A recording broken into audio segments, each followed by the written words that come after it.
menurut yang kamu ketahui, polisi melakukan penyelidikan nggak untuk cari Ahmad Yani setelah dia keluarin itu namanya? Kalau sekarang kan kamu udah laporin kan? Sudah. Berarti kan polisi bergerak. Sudah bergerak, sudah. Sudah bergerak, Bang. Sudah. Dapat nggak? Ada beberapa bukti permulaan awal yang sudah diperoleh gitu. Tapi untuk nama-nama ini nggak ada, fiktif. Yang mana? Yang Ahmad Yani ada. Ahmad Yani kehidupannya ada, sejarah kehidupannya ada. Iya, ada. Hardi dulu, Hardi ini yang kejam nih kalau aku dengar. Hardi ada nggak? Hardi nggak ada. Hardi nama mana? Oke. Siapa? Yoga. Yoga mana, Bang Denny? Kan nggak ada, nggak bisa kita sebut. Joko yang ada hubungan sama Budi. Saudara, ada nggak Joko? Nggak ada. Nggak ada, saudara. Joko. Nggak ada. Nah, ini saya biarkan jadi cross check. Joko, Pak Joko. Iya, nggak ada, saudara, Budi Joko. Ada tuh di ceritanya Pak Tony. Iya, nggak ada. Bapak yakin? Yakin. Kata Pak Tony ada Joko. Ya kata Tony ya. Cuman Joko itu, sedangkan Budi itu dari bayi sama istri. Dari bayi sama istri. Sama istri Bapak? Iya, jaga. Nggak ada itu Joko? Nggak ada Joko. Bapak tahu itu nggak ada Joko? Tahu. Tanya istri juga nggak ada Joko? Nggak ada. Lah itu Joko siapa yang dia maksud? Bapak nonton nggak podcastnya waktu yang... Nonton. Nonton gitu. Nah, waktu Bapak dengar ada Joko itu, kepala Bapak apa? Ya, pusing kita mikirin Joko di mana. Nah, itu yang kita pikirin. Kalau Ahmad Yani kita tahu kan ada berita. Panjang. Tapi kalau Joko nggak ada, Yoga nggak ada. Nggak ada? Nggak ada. Jadi, Bapak meyakini keterangan Ririn lewat Pak Tony itu nggak benar dong? Nggak ada benar. Saya ada lihat Bapak ribut tuh di video. Kamu Ririn, kamu kalau menjadi saksi Rio, kamu akan tahu saya. Rio, kamu duduk. Kalau nggak duduk, kamu awat. Sama Tony ya? Ya, itu makanya kita serang karena Joni si ini membuka-buka Joko terus. Jadi jangan membunuh 5 orang dibunuh. Masa membela orang satu, itu makanya kita... Iya, ngerti. Cuma kan kalau anggap Joko itu ada dan terlibat, ya kan? Dan itu adalah bagian dari keluarga Pak Budi, itu kan kejam. Gitu. Bapak kenapa lindungi, kan begitu pertanyaannya. Nah, sekarang Bapak jawab dan satu keluarga, Pak Budi jawab bahwa Joko itu tidak ada. Tidak ada. Lah. Sedangkan Budi itu, dia berdua. Iya. Adiknya satu, udah meninggal. Yang meninggal itu adiknya si Budi. Nah, itu Budi tinggal satu-satu. Tinggal satu-satunya? Iya. Jadi tidak ada nih Joko? Nggak ada Joko. Oke. Bapak sebagai keluarganya Budi, meyakininya kalau pelakunya itu siapa? Kalau pelaku tuh nggak banyak dari Ririn sama Priyo. Yakin itu? Yakin. Dari mana yakinnya? Nah, ini kita mau tahu. Kalau yakin itu kita kan udah ketahuan dia di rumah itu beres-beres, memberes darah. Dari keterangan polisi atau dari keterangan? Nah, kita kan memantau kartu ketemu tuh kita mainnya. Bagaimana ini maksudnya? Main kubur itu kan kita yang ketemu. Oh, kalian yang ketemukan kuburan? Iya. Baru. Ada beberapa yang dipertanyakan oleh masyarakat seperti apakah benar ini dilakukan intimidasi, ditembak, dipatahkan kakinya supaya dia ngaku padahal dia bukan pelaku, gitu kan? Tadi kan sudah dijelaskan ya. Sudah, Bang. Oke. Yang kedua adalah wah, barang buktinya WhatsApp-nya dihapus, di lock out gitu kan, segala macam gitu. Itu ada informasi nggak yang kalian dapat dari penyidik? Kenapa WhatsApp-nya dia itu, si Ririn itu, kok di lock out? Lock out gitu ya, kemarin. Jadi begini, Bang Denny. Penjelasan dari penyidik, sejak awal Pak katanya, saudara Ririn ini berganti nomor beberapa kali. Itu awalnya. Jadi, untuk menghindari kejaran mungkin. Jadi mengganti SIM card dari beberapa lokasi pelarian mereka.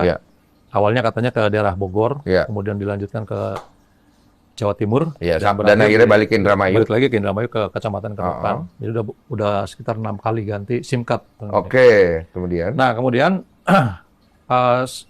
SIM card itu berisi percakapan yang memang sudah direkam dan menjadikan alat bukti dilampirkan. Ada traffic komunikasi dengan beberapa orang yang berkaitan dengan peristiwa ini sudah dilampirkan. Betul, saya cek di barang bukti betul ada dan diakui sebagai percakapan mereka gitu. Oh, berarti sudah ada direkam itu? Ada, dalam BAP itu ada screenshotnya. Oh, jadi bukan tidak ada ini barang? Bukan tidak ada. Oh, ada screenshotnya, jejak percakapannya itu kan dilampirkan dalam BAP, Bang. Oh, ada ya barangnya. Dan nanti akan hadir di persidangan kan? BAP itu kan beberapa lembar. Salah satunya adalah screenshot daripada percakapan mereka. Iya, saya pikir Dan nggak ada karena kan dibilangnya lockout. Percakapannya sudah terekam, sudah terdapat di dalam berita acara pemeriksaan. Ada ya berarti ya. Oke. Nah, jadi, kemudian kenapa bisa ke lockout kan gitu? Nah, itu apa ya?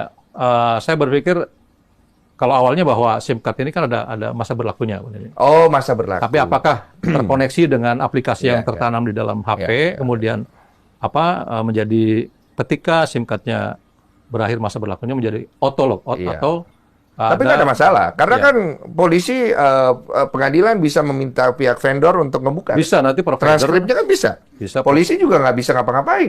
Iya dah. Tinggal buka gitu. Provider atau apa yang bisa menjelaskan itu. Dan itu memang sudah terekam ininya. Sudah terekam juga gitu. Jejak pembicaraan sebagai alat bukti yang ada kaitannya dengan peristiwa pembunuhan ini sudah. Bukan percakapan yang lain yang tidak ada korelasinya dengan pembunuhan itu. Saya kalau jadi hakim ya, maksudnya sederhana aja. Ya udah itu kalau ke lokat ya udah coba ditranskrip keluarin gitu. Siapa yang berbohong kan kelihatan udah di situ gitu. Punten, aku mau nanya, ini kan Bapak kan yang memang dari awal sama penyidik ya. Betul. Punten, ini kita jujur-jujuran ya Pak ya. Maksudnya Allah jadi saksi kita nih ya. Penyidik udah benar atau tidak? Sudah benar. Bapak meyakini sudah benar itu karena Bapak memang melihat itu dengan benar, atau Bapak berusaha untuk melindungi polisi? Tidak, Bang Denny. Jadi saya juga punya epistemologi ya, atau metodologi berpikir gitu kan. Betapa sulitnya pada saat rangkaian penyelidikan itu nyaris tidak terungkap, Bang Denis. Namun melalui pendekatan ilmiah yang begitu kuat dari institusi Polri gitu, sehingga dari olah TKP itu yang tidak mudah karena sudah beberapa hari. Dan kalau terlambat itu mungkin sudah dicor gitu. Jadi saya sebagai advokat sih merasa bahwa ini pengungkapan yang sangat baik untuk terwujudnya keadilan. Bahwa sekarang sudah ditemukan alat bukti yang cukup untuk menetapkan kedua terduga pelaku ini sebagai tersangka dan sekarang menjadi terdakwa. Itu sudah cukup alasan dari semua pendekatan, dari semua sudut pandang. Dari suatu praktek kepolisian untuk mengungkap melalui scientific crime investigation itu sudah betul. Karena kalau sudah objektif. Kita lihat ini nggak gampang. Ditambah intervensi yang terjadi. Artinya kalau sampai akhirnya dibuktikan di persidangan bahwa ini pelakunya memang Ririn sama Prio. Polisi itu harus mendapatkan prestasi. Apresiasi. Karena kita boleh mengkritik polisi kalau dia salah. Betul. Gitu. Tapi kalau dia benar, lo harus kasih apresiasi. Dia juga punya keluarga. Dia bekerja juga. Betul, gitu. Bang Denny. Dan harapan saya gini, Bang Denny. Jangan sampai ada orang yang melakukan kejahatan. Oleh karena narasi-narasi sempit gitu kan. Yang akhirnya bermuara pada fitnah. Orang ini menjadi lepas. Padahal orang ini merupakan pelaku. Ini presiden, jadinya presiden. Artinya tapi ada satu kejadian yang bisa digunakan oleh kedua sisi.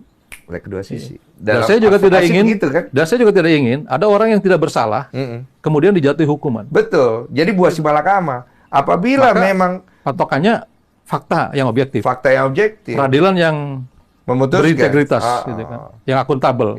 Tapi narasi tetap mempengaruhi. Betul, Bang. Gitu. Inilah risiko pengungkapan dari sebuah proses. Yang 5 ini kadang-kadang hilang, yang 5 ini kan nggak muncul. Padahal yang meninggal, yang 2 saja yang selalu disebut. Tapi kan ini akhirnya berimbang ya, dengan hadirnya di sini dari keterangan dari adik, keterangan dari keluarga, keterangan dari lawyer.